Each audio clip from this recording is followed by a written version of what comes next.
Émile, donc ta réaction après ce succès à l'arrache, on peut dire? À l'arrache complètement.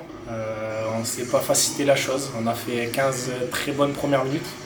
On arrive à mettre plus 4 si mes souvenirs sont bons. On n'a pas réussi à garder cet écart-là parce qu'on a eu un trou. En face, elles ont accéléré, donc forcément ça recolle au score. Oui, temps fort, temps faible, des deux côtés régulièrement. Voilà, c'est ça. Elles ont été dans des temps forts quand on a été dans des temps faibles et inversement. Mais bien dans l'état d'esprit. C'était un des axes principaux parce que la semaine dernière on a perdu sur ça. Donc c'était l'axe principal que je voulais améliorer. Aujourd'hui l'état d'esprit était là. Un derby c'est toujours particulier, il n'y a jamais vraiment trop de handball et plus de combativité et d'état d'esprit. Aujourd'hui on a Et d'émotion. Et d'émotion. On a su répondre dans cet état d'esprit là, donc c'était top. On mène de 2 ou 3 il me semble à la mi-temps, de 2 buts il me semble. 13-11. Oui. On avait annoncé le scénario à la mi-temps qu'elles allaient avoir les crocs sur le retour. Effectivement, on se fait rattraper plus 2, il me semble, il y a 16-14, quelque chose comme ça. On est mené de 2 buts au bout de 10 minutes, donc ce qui était prévu. On leur a dit de faire le dos rond, de pouvoir faire confiance à nos rotations, parce qu'on a une équipe qui tourne très bien.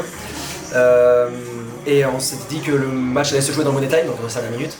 C'était forcément ce qui était annoncé, et forcément la prophétie fut du mauvais côté de la pièce, comme on dit.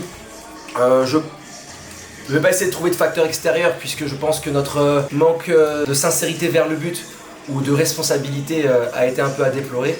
Moi le premier aussi sur les propositions qu'on pouvait avoir à faire puisque j'ai pas su fidéliser je pense assez le groupe là-dedans. Après j'ai à déplorer quand même qu'on met un arbitre annoncé sur un match de N2 sur un derby et sur un match de National 3 juste après sur un derby. Ce jeune arbitre-là ne peut pas forcément tout seul gérer ces deux matchs-là de la bonne manière. Je dis pas qu'il y a forcément des erreurs qui nous ont coûté le match, parce que sur un but, c'est forcément la coach de l'entraîneur, selon moi. Pour autant, il y a de fortes décisions qui ont incombé la sécurité de la joueuse, puisqu'on a eu 3 blessés à l'issue de ce match-là, qui peuvent forcément justifier et donner un goût d'amertume. Maintenant, on va forcément retravailler et essayer de tout faire pour revenir avec plus de caractère, pour retrouver cette invincibilité à domicile, puisque là, 2 défaites consécutives à domicile, c'est pas dans le cœur Pessac.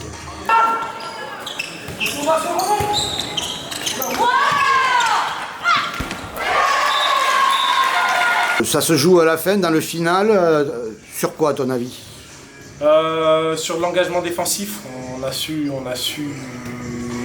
bien défendre face à elles, les mettre en difficulté quand elles étaient balle en main.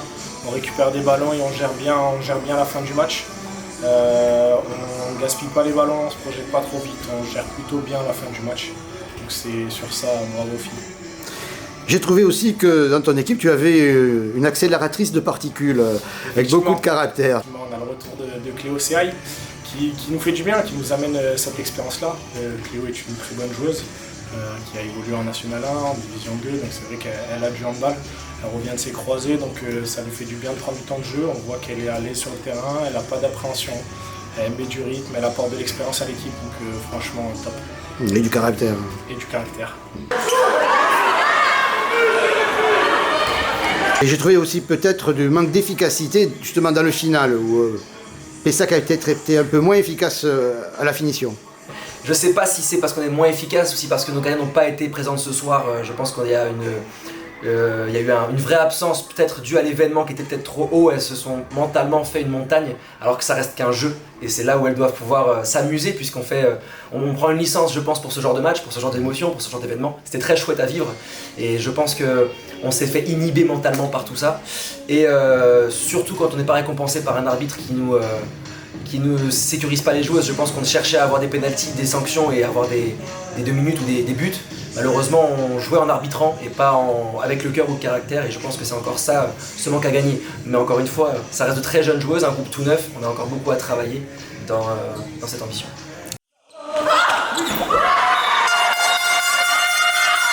On est au quart de la saison, même un peu plus. Quel est ton bilan? Un bon bilan. On est sur plus de matchs gagnés que de matchs perdus. Donc comptablement parlant, on est bien. Même si on a perdu 2 points sur des décisions au niveau de la CMCD, mais bon, c'est des choses qui sont faites. Même avec ces 2 points-là, on est. Qu'est-ce que c'est? Sur des pénalités au niveau de la saison dernière, mais c'est des faits qui sont passés. Aujourd'hui, je ne peux pas influencer là-dessus. Donc on avance avec ça. Donc même avec ces 2 points de moins, on n'est pas trop mauvais au classement. On est dans les cordes, hein. On a perdu 2 matchs.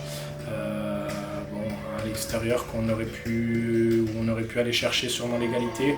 Le week-end dernier à domicile où on a eu un trou, ça arrive. On a une équipe jeune, donc au niveau stabilité, ça s'est vu encore ce soir, on a beaucoup de travail à faire. Mais le bilan est positif, on est dans le haut de tableau, on gagne des matchs, donc c'est bien.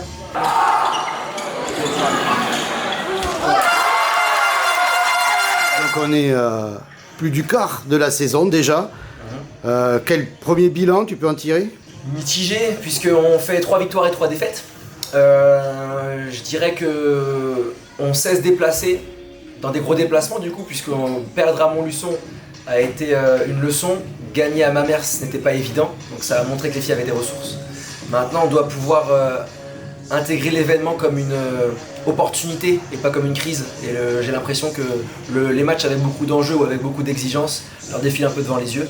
Donc avec l'attitude que l'on a et avec les ressources que l'on a, il y a un énorme potentiel dans ce collectif qui, je pense, pourra faire déjouer plus d'une équipe sur n'importe quel ordre de tableau sur la Nationale 2 cette année. Maintenant, il faut qu'on trouve les ressources et surtout qu'on travaille à l'entraînement ensemble pour pouvoir y parvenir.